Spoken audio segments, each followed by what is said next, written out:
Clear from the discussion made herein above that the said case was not one relating to compounding of offence. Full stop. Apart from that, the court found that the dues of the banks have been satisfied by receiving the money, and the suits filed by the bank in the civil court have been compromised. Full stop. The FIRs were filed in 1987-88 and the investigation had not been completed till 1991. Full stop. On those facts, the court rendering the judgment in July, 96, felt that having regard to the lapse of time and also having regard to the fact that there is a compromise decree satisfying the bank's dues, there is no purpose in allowing the criminal prosecution to proceed. Full stop.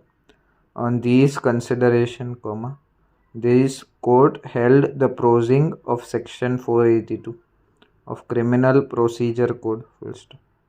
In the facts of the case, the learned judges held that the bank filed suits for recovering of the dues on account of grant of credit facility, and the suits have been compromised on receiving the payments from the company concerned. Full stop.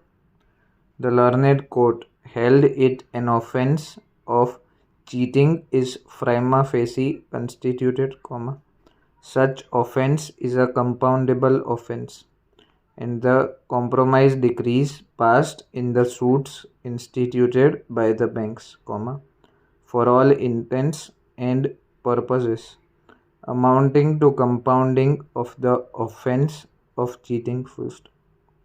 In that case, the court came to the conclusion, since the claims of the banks have been satisfied and the suits instituted by the banks have been compromised on receiving payments, the court felt that the complaint should not be perused any further, and therefore, the decision of the High Court in quashing the complaint does not require any interference under Article 136 of the Constitution. Full stop.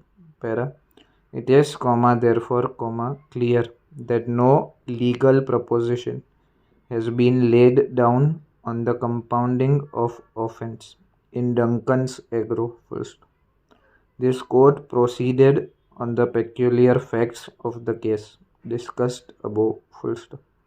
Therefore, the said decision cannot be an authority to contend that by mere sanctioning of a scheme, the offence is committed by the appellant company, prior to the scheme, stand automatically compounded. Full stop.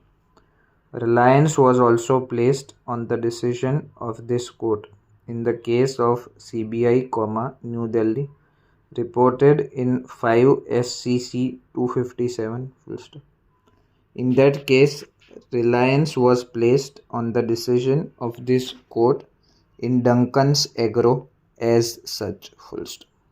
The court found that the aforesaid scheme, being a voluntary scheme introduced by the Government of India, has provided that if the dispute and demand is settled by the authority and pending proceedings were withdrawn by an importer, the balance demand against the importer shall be dropped and the importer shall be immune from any penal proceedings under any law. Full stop.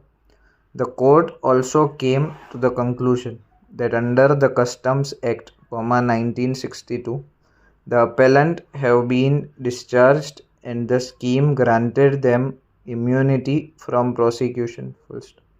On those facts, the court held that the immunity which has been granted under the provisions of Customs Act will also extend to such offences that may, prima facie, be made out on identical allegation, namely, evasion of customs duty and violation of any notification under the said act, full stop. The court also found, on a reading of the charge sheet in the FIR, that there was no allegation against the appellant of any intentional deception or of fraudulent or dishonest intention, full stop. On those facts, the court held that once a civil case has been compromised and the alleged offence has been compounded, the continuance of the criminal proceedings thereafter would be an abuse of the judicial process, full stop. Reliance was also placed on the judgment of this court in the case of CBI and other, full stop.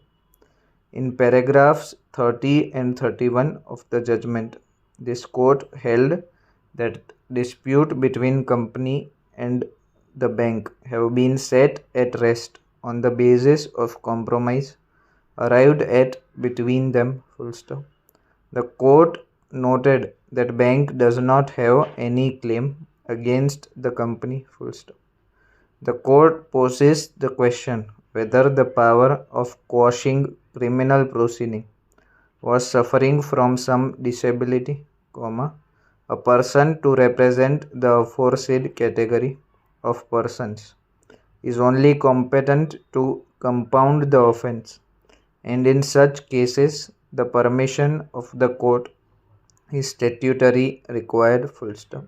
Section 324B also reiterates the same principle by providing that when a person who is otherwise competent to compound an offence is dead, his legal representatives, as defined under the Code of Civil Procedure, may, with the consent of the court, compound such offence, full stop.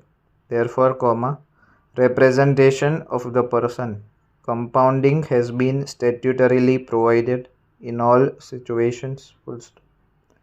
Relying on the aforesaid clause in section 147 of the NI Act, learned counsel for the appellant argued that a 3-judge bench decision of this court in Damodar case, held that in view of the clause in section 147 of NI Act, which is a special statute, the requirement of consent of the person compounding in section 320 of the code is not required in this case of compounding of an offence under NI Act, full stop.